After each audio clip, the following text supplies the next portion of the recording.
estamos entrando en el 2024 a una de las mayores crisis, de inseguridad de nuestra historia republicana, a la que ya teníamos a la Made in Perú y a nuestras economías ilegales. Ahora se está injertando la presencia de estructuras criminales transnacionales. Esa precarización de la policía como consecuencia de la crisis política también es otro factor que finalmente configuran eso que te vengo diciendo, que estamos pasando por una de las mayores crisis de inseguridad de nuestra historia republicana.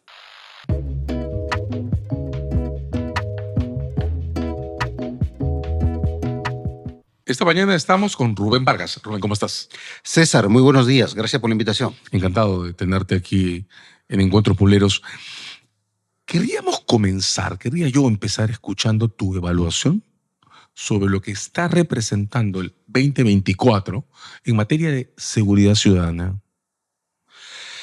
Es una pregunta bastante extensa, pero a ver, me permite comentarte que en mi opinión estamos entrando en el 2024 a una de las mayores crisis, de inseguridad de nuestra historia republicana. Y esta crisis de inseguridad ciudadana o de desborde criminal tiene que ver con algunos factores que no están necesariamente en el análisis cotidiano. Primero, considero que en efecto hay un serio problema de presencia de criminalidad transnacional, a la que ya teníamos a la Made in Perú y a nuestras economías ilegales. Ahora se está injertando la presencia de estructuras criminales transnacionales que más adelante podemos desarrollarlo. El segundo factor que considero que está generando esta crisis de inseguridad, insisto, creo que es una de las mayores, más grandes de nuestra historia republicana, es que tenemos lamentablemente sucesivos gobiernos, especialmente los dos últimos, me refiero a Pedro Castillo y Dina Boluarte, absolutamente a la deriva, particularmente en materia de tratamiento de la seguridad. Y yo diría que hay un tercer componente y tiene que ver con un Congreso que está generando un marco legislativo que adecuadamente llamó el fiscal Chávez Cotrina como legislación pro crimen organizado. Entonces creo que esto está ocasionando eso que te señalo como una de las mayores crisis de inseguridad a lo largo de nuestra historia republicana. Yo digo que es probablemente en algunos aspectos mayor que la que ocasionó el terrorismo en la década de los 80 y 90, porque ese problema de seguridad y que afectaba, digamos, a la viabilidad de nuestro sistema democrático, estaba focalizado, digamos, en dos grupos terroristas que pretendieron tomar el poder por la fuerza, ¿no? Y, digamos, había ahí dos bandos en conflicto: el Estado, las Fuerzas Armadas, la Fuerza Pública, y dos grupos terroristas. Pero acá tenemos en realidad algo así como una especie de una guerra asimétrica, pero que cada vez más se va convirtiendo en una especie de cuestionamiento a un sistema que se presenta absolutamente lerda, incapaz de brindarnos un servicio básico como es la seguridad. Ahora, hay también algunos otros factores asociados a estos que te comento que han generado esta crisis de inseguridad y que tienen que ver, primero, con un aumento significativo de lo que se conoce como los commodities que generan las economías ilegales, especialmente el consumo de la cocaína mundial y el oro ilegal. Ambas cosas lo producimos nosotros de hace mucho tiempo atrás. Según Naciones Unidas, el consumo de cocaína en los mercados tradicionales y en nuevos se está disparando. Por alguna razón que todavía no está muy claro. Por ejemplo, en Europa se está prefiriendo consumir más cocaína que los opiáceos e inclusive las drogas sintéticas. Fenómeno distinto al de Estados Unidos. Y también se han ampliado mercados de la cocaína en Sudáfrica, en Asia, en Europa del Este. Y ahí hay un tema bastante grave que es el consumo de cocaína en Brasil. Si consideramos la última cifra que nos da Naciones Unidas de cuánta gente está consumiendo de manera problemática la cocaína en Brasil, es un mercado similar al europeo, cerca de 5 millones de personas que consumen de manera problemática ya sea adictos a esta droga. Entonces, a diferencia de 5 o 10 años atrás, ahora tenemos en el vecindario a un gran mercado de consumo. Antes estaba en Estados Unidos y en Europa, ahora está en el vecindario.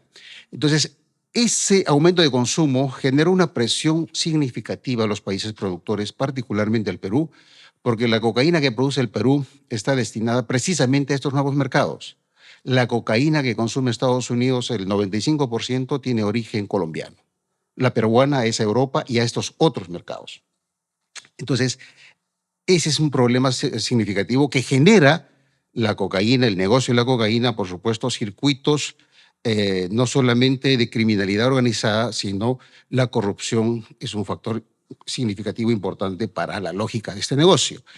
Y el otro commodity, que es el oro ilegal, también la inestabilidad en el mundo, las guerras abiertas, etcétera, lo que está pasando en Medio Oriente, en Ucrania y etcétera, se ha convertido el oro en el refugio y el precio se ha disparado y se proyecta que en el 2025 puede llegar a costar hasta $3,000 la onza. Entonces, eso también genera una presión muy fuerte, especialmente en las zonas rurales andinas y donde ahora, según datos oficiales del Ministerio de Economía, perdón, del Ministerio de Energía y Minas, hay más de 1 millón de peruanos de zonas rurales dedicados en los primeros eslabones a el negocio de extraer el oro de manera ilegal. Entonces, estas economías ilegales, por supuesto que generan circuitos de suministro ilegales y además, por supuesto, penetran a circuitos económicos legales, a la política y a la administración pública, ¿no? Y por supuesto tiene su propia lógica de violencia y de criminalidad. A eso también hay otro factor que creo que también vale la pena analizarlo de manera bastante rápida, y es el ingreso de nuevas modalidades criminales con el proceso migratorio que ha venido desde Venezuela particularmente, ¿no? Por ejemplo, el concepto de control territorial, para nosotros lo conocíamos este concepto básicamente para el terrorismo y el narcotráfico, y decíamos que en el Alto Guallaga, el Monzón, la margen izquierda del río Guallaga, son zonas liberadas por el narcotráfico y por el terrorismo, o también decimos que la cordillera del Vizcatán del N, en el Brae, es un territorio liberado, controlado de hace mucho tiempo por el grupo terrorista que opera en esa zona. Pero ahora ese concepto de control territorial se está aplicando como una modalidad, como un modus operandi en varias ciudades de la franja costera, particularmente en Trujillo, La Libertad y ahora en Lima. Entonces, esa nueva modalidad delictiva también, por supuesto, es un factor que alimenta este desborde criminal. Pero también hay uno que creo que tiene que ver con la crisis política. Y la crisis política ha precarizado mucho más de lo que ya estaba, por ejemplo, a instituciones vitales en el tratamiento de la inseguridad, y me refiero al sector interior y particularmente a la policía. La crisis política ha hecho, por ejemplo, que durante el gobierno de Castillo había un personaje conocido como alias el Español, que era una especie de ministro del Interior de facto. Era el que colocaba ministros nominales, era el que designaba a los generales en puestos estratégicos, especialmente en las direcciones de inteligencia, era el que los hacía arrodillar a los comandantes generales, haciéndoles jurar que iban a proteger al entorno de Castillo, sabiendo que eso eran estructuras criminales de acuerdo a la hipótesis fiscal, ¿no? Entonces, y es más, ahora sabemos que un grupo de coroneles pagó para ascender a generales. Entonces, esa precarización de la policía como consecuencia de la crisis política también es otro factor que finalmente configuran eso que te vengo diciendo, que estamos pasando por una de las mayores crisis de inseguridad de nuestra historia republicana. Ha llevado desborde a esta explosión. Ahora, en los dos componentes vinculados a commodities que has mencionado, está la minería y las drogas. Sí. Las drogas, digamos, se convirtieron en problema nacional a finales de los 80, provocaron a principios de los 90 el Tratado de Cooperación con los Estados Unidos y la intervención directa de la DEA en zonas importantes del país, con una base incluso en Santa Lucía. La minería ilegal tiene una historia más corta, pero hace más o menos un par de años, Basumbrío, Valdés y Vera, en el compendio de datos sobre criminalidad organizada de economías ilegales, contaban que la tasa de acumulación de capital interno en el Perú de la minería ilegal ya había sobrepasado, casi duplicado, a la relacionada con el narcotráfico. Este repunte en los precios de drogas y el surgimiento de este mercado de consumo en el Brasil, que además es una zona naturalmente vinculada a la Amazonía, que es el punto de salida Sí. de las áreas que has citado como principalmente afectadas por las drogas, ¿cambia la correlación? ¿Tú dirías que hay una especie de nivelación otra vez de lo que representan como valor económico el narcotráfico y la minería ilegal? César, yo considero que hay una reconfiguración del mapa del narcotráfico en el Perú. Y en efecto, hay una significativa consolidación de la economía ilegal en torno al oro ilegal. A ver, vamos por partes. Primero, en torno a la cocaína se produjo esta presión de la demanda que está ocasionando el aumento también exponencial de los cultivos de hoja de coca en el Perú, porque si hay una mayor demanda de cocaína, eso en lo primero que se traduce es en la expansión de hoja de coca. Y según datos de Naciones Unidas, que yo considero que están desfasadas, por lo menos en 3 años, se señala redondeando 100.000 hectáreas. Pero 100.000 hectáreas actuales, cultivadas con la tecnología actual, eso equivale o tiene factores de productividad mucho mayores a los que se tenían 10 años atrás. Es decir, ahora con menos coca se procesa más cocaína, ¿ya? Entonces, la producción potencial de cocaína en el Perú, siendo conservadores, está por encima de las 1.200 toneladas. De esas 1.200 toneladas, en promedio se incauta, exagerando, 4%, casi nada. ¿Cuánto se incauta en la mayor zona productora de cocaína del Perú, que es el BRAE? Exagerando, el 2%. Las incautaciones, corrígeme, están concentradas en puertos de salida, ¿no? Especialmente rutas y puertos de salida. Ya por alguna razón no se pone énfasis o la estrategia no considera la acción en las zonas de producción, porque yo siempre he dicho, es más barato, más eficiente evitar que se produzca que estar persiguiendo en la telaraña de rutas al producto ya elaborado, al producto ya final. Pero en fin, esa es otra discusión. Entonces, en la medida que, como dijimos, Brasil se está convirtiendo en uno de los principales consumidores de nuestra cocaína, la coca que está cultivando está relacionada a las rutas y a los territorios de más fácil acceso hacia Brasil. Por eso es que cuando leemos el informe del monitoreo de Naciones Unidas, las zonas donde ha crecido 200, 300% la hoja de coca está en Loreto y en la cuenca del río Amazonas, bajando por el río Ucayali, llegando inclusive hasta Puerto Inca, en la frontera, en la confluencia de de Ucayali con Huánuco. Entonces, esa es, digamos, la cuenca, la gran cuenca que ha crecido 300, 400% de hoja de coca y nadie encuentra una explicación. La explicación es esa. La exportación. Es la exportación que sigue a la ruta fluvial de la cocaína. Y el detalle es esto. Hay evidencia, me consta, porque he tenido acceso a ella y estoy siguiendo con mucha atención, que exactamente esa ruta que hemos conversado de la cocaína, ahora está empezando a ser controlada por una de las estructuras criminales más letales del mundo, que es de origen brasilero, me refiero al Comando Vermelho. El Comando Vermelho controla todo el norte de Brasil. Según la policía brasilera, sus miembros se cuentan entre 50 y 60.000. Es un ejército. Y la lógica económica de esta estructura criminal es básicamente gira en torno a el oro ilegal, la cocaína y las extorsiones. También la trata, pero básicamente las 3 primeras. Y exactamente en esa cuenca coinciden, además de la cocaína, también con la extracción ilegal del oro.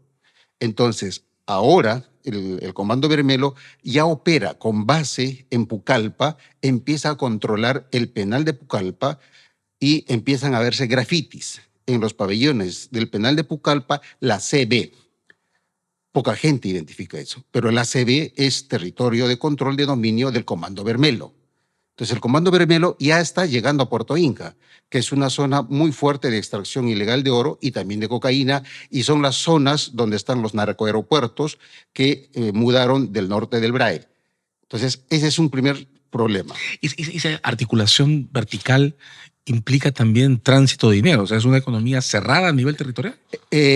Mira, una de las características del Comando Bermelo es que controlan rutas, zonas de producción e inclusive de comercialización al menudeo en las zonas que ellos controlan, en las grandes favelas.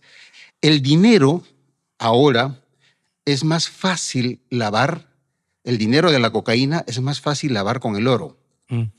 Y si tú controlas ambos negocios, estás en el círculo, en el círculo perfecto. O sea, cerraste el círculo del lavado y de la producción de ambas cosas, porque puedes retroalimentarlas y lavarlas sin mayor problema. O sea, tú constituyes una empresa comercializadora de oro sin necesidad de tener una concesión, sin necesidad de tú demostrar que estás movilizando insumos o materiales propios de una actividad minera y empiezas a exportar oro sin importar el origen que éste ha tenido, porque acá no tienes la obligación de mostrar el origen lícito del oro.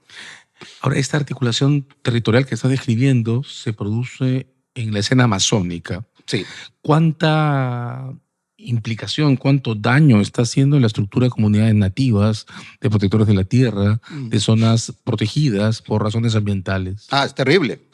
Porque según Naciones Unidas y el informe de vida, los últimos informes señalan que esta expansión de la hoja de coca, como consecuencia de esta presión de los mercados internacionales de la cocaína, se reporta el crecimiento de la coca principalmente en dos zonas. Uno, en áreas naturales protegidas y dos, en territorios de comunidades nativas. Precisamente por eso es que se entiende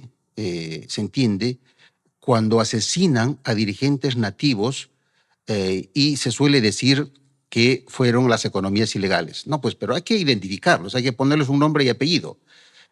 Asesinan a dirigentes nativos no solamente por lógicas internas o domésticas, sino precisamente porque necesitan controlar a esas comunidades cuando penetran, cuando ingresan en la lógica de la hoja de coca, en la lógica del comercio de la cocaína, porque necesitan esos territorios para producir coca, para procesarlas y para los narcoaeropuertos. Eso es lo que ha pasado, por ejemplo, en Pucallpa, lo que está pasando en Iquitos. Aprovecho un poco para lanzar una pregunta y espero que me entienda un sector de la policía y también un sector de la política.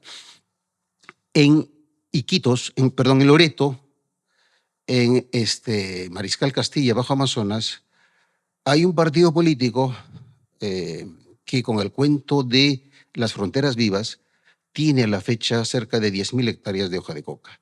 Eso no es para consumo tradicional. Sería bueno, sería importante que nos expliquen qué hacen con 10.000 hectáreas de hoja de coca. Hay un tema adicional pendiente, pero hagamos el salto, porque Amazonía es una zona particularmente afectada por la falta de presencia del Estado. ¿Encuentras alguna reacción en el gobierno actual que focalice su atención sobre esto que estás contando? ¿Encuentras alguna reacción del gobierno que focalice esto como un tema propio, un tema de gestión pública? No, en absoluto. La Amazonía está abandonada. La lucha contra las drogas o la política contra las drogas está absolutamente abandonada. El BRAE sigue siendo una zona básicamente liberada para la coca, para la cocaína y todo eso lo que significa. En realidad, las respuestas, las reacciones frente a esta economía ilegal son absolutamente aisladas y hasta en algunos casos contraproducente. A propósito del BRAE, el segundo grupo criminal más importante de Brasil es el primer Comando Capital, que compite con el Comando Bermelo. El primer Comando Capital, PCC, controla el sur del Brasil. También ya ingresó al Perú y están operando desde Madre de Dios. Y de Madre de Dios están subiendo por la ruta del Cusco y su objetivo es el BRAE. En el BRAE, como sabemos, se procesa más del 70% de la cocaína. Eso el gobierno todavía no se ha enterado, pero ya están allí. Entonces, como te decía, esta crisis de inseguridad o esta crisis vinculada al desborde criminal tiene que ver con el ingreso de estas estructuras criminales transnacionales. Desde mi punto de vista, César, el Tren de Aragua son pájaros fruteros. Si las comparas con estas dos estructuras criminales brasileras. Son pájaros fruteros. Ahora, este es un problema hemisférico. Estás hablando de un mercado que articula producción en Perú. Voy a imaginar que también en Bolivia entonces y parte de Colombia, con consumo en el Brasil y con por lo menos una de las dos fuertemente establecida, el vermelo, en el norte del Brasil. Eso hace un problema hemisférico. ¿Encuentras reacciones a nivel continental sobre esto? Mira, se produjo hace poco, por convocatoria de la CAN, de la Comunidad Andina de las Naciones, a los cancilleres de los países de la región andina, un poco para analizar el desborde criminal a partir de lo que ocurrió, de las cosas que están pasando en Ecuador.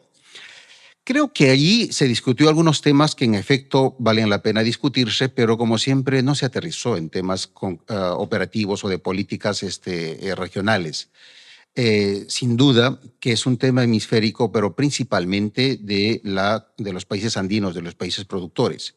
El primer comando capital, el PCC, controla esta economía ilegal y a sectores importantes del gobierno y a los penales, por ejemplo, en Paraguay, en Uruguay, en Argentina, está empezando a entrar a Chile y a Perú.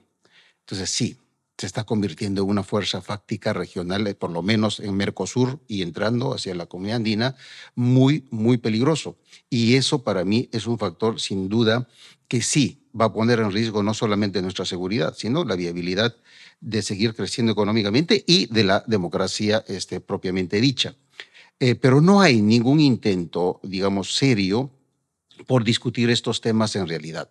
Si analizamos, César, digamos, y regresando nuevamente a los factores propios de este desborde criminal, por ejemplo, las muertes violentas, los asesinatos, si analizamos de dónde salen, de cómo se originan, o quién es el responsable de las muertes violentas en la región y en América Latina, si quieres, que de acuerdo a los observatorios de criminalidad estamos convirtiéndonos en la región más violenta del planeta, del mundo.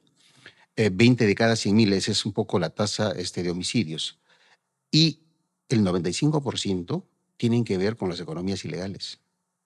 El 95%. Entonces, en realidad, las economías ilegales son las que están generando este crecimiento de estructuras criminales. Y en el Perú, alguien me decía, oye, pero en el Perú siempre hemos tenido economías ilegales, también crimen organizado. ¿Por qué ahora tanto alboroto? Y la respuesta a eso son, digamos, dos cosas. Uno, la característica nueva que también no se está observando en la magnitud del problema es que en efecto tenemos 50, 60, 70 años de historia de narcotráfico y de minería ilegal. El detalle es que estas estructuras criminales transnacionales se están injertando a esas economías ilegales, como, digamos, como parte del negocio o por la fuerza de los hechos. Con lo que dejan de ser espacios aislados. Exactamente. Entonces resulta que ahora la minería ilegal tiene un brazo armado, a veces en algunas zonas, mucho más potente que la fuerza pública. Y eso afecta la posibilidad o la intención de reacción del gobierno. Déjame hacer una pregunta final. Sí. ¿Tú cómo entiendes en este marco lo que ya tendríamos que llamar la ceguera del gobierno para encargarse del problema de seguridad interior? Es que no es solamente el gobierno que en efecto sigue tratándolo con absoluta displicencia el problema de la seguridad. Siendo eso, esa responsabilidad, digo, una de las más importantes, digamos, si el Estado, si el gobierno no nos puede proveer seguridad, ¿para qué existe? ¿No? O sea, si para poder trabajar y vivir tenemos que pagar al extorsionador, entonces ¿para qué existe la autoridad? ¿Para qué existe el Estado? Se supone que el contrato social, una de las principales reglas es eso, ¿no es cierto? En fin. El asunto es que esa irresponsabilidad con el que el gobierno ha tratado este tema de la inseguridad, por ejemplo, tiene que ver con esa ausencia, y ya cansa decirlo, pero hay que insistir, con esa ausencia de una estrategia integral. Al comienzo de este gobierno se nos dijo que había un plan Boluarte, pero resulta que terminó en un plan Huevearte. No había nada. Al comienzo de este gobierno nos dijeron de que habían decidido en Consejo de Ministros someter a un proceso intenso, dijeron, de reforma del sector interior y de la policía. Resulta que no hicieron nada. Y ahora están reaccionando frente a estos asesinatos y a la desesperación de la gente con esa fórmula chamánica llamada estado de emergencia. Pero obviamente que eso no va a resolver nada porque no se puede convertir un estado de emergencia en una estrategia. Y a eso vemos nuevamente un Congreso que está absolutamente divorciado de la realidad y de la necesidad de la gente y está legislando favoreciendo directa o indirectamente a estructuras criminales. Y no me refiero solamente a esa modificación dramática de la ley de crimen organizado, donde quita a la extorsión, al sicariato, al secuestro, al robo agravado del tipo penal de crimen organizado. No sé si coincides conmigo, pero simplemente la quita, la retira, porque considera criminalidad organizada solamente aquella que generan cadenas de valor y controlan los mercados ilegales. Y obviamente que el extorsionador no genera cadena de valor, el secuestrador no genera cadena de valor, el sicario no genera cadena de valor. Entonces no es crimen organizado. ¿Ok? Y eso es, por supuesto, absolutamente difícil de entenderlo en términos racionales. Pero también tenemos que mencionar que este gobierno está legislando precisamente para favorecer a las economías ilegales. Cuando pretende convertir al minero ilegal en artesanal, está favoreciendo a esa economía ilegal. Cuando se pretende formalizar al colectivero o al transporte informal, se está favoreciendo las condiciones de la inseguridad. Vial, exactamente. Entonces, en realidad es un paquete de cosas que la conclusión inevitable, desde mi punto de vista, es que los intereses de esas economías ilegales ya tienen un poder político. Las reglas de juego están cambiando dramáticamente y nuestra clase política no se ha dado cuenta o están prefiriendo normalizarla y convivir. Hay un poder económico que nace de esas economías ilegales y está empezando a blanquearse. Está reclamando espacios, privilegios y poder político. La democracia peruana está mutando. ¿En qué va a terminar? No lo sé, pero ojalá que podamos entenderla. Demasiado para no prestar atención. Un desborde de economías ilegales, la redefinición de nuestros espacios de criminalidad en función a mafias internacionales y un desafío enorme, porque estamos viviendo en el medio de esto. Rubén, muchas gracias por este rato. César, encantado. Gracias por la invitación. Un placer.